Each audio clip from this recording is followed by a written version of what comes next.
Ben Enver Kırmızı, Urfalıyım. Urfa'dan buraya geldim.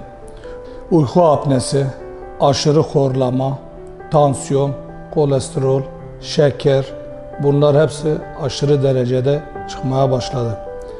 Tansiyon ilacı kullandıktan sonra gene de tansiyonum 16'dan düşmüyordu. Urfa'da ne kadar doktor varsa doktorlara gittim. Dediler ki biz bunu yapamıyoruz. 2 seferde bu arada kalp krizi geçirdim.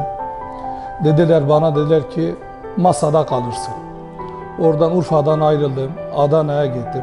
Adana'da aynısı Urfa'nın doktoru kimin bana söyledi. En sonda Antep Medikal Hastanesi'ne geldim.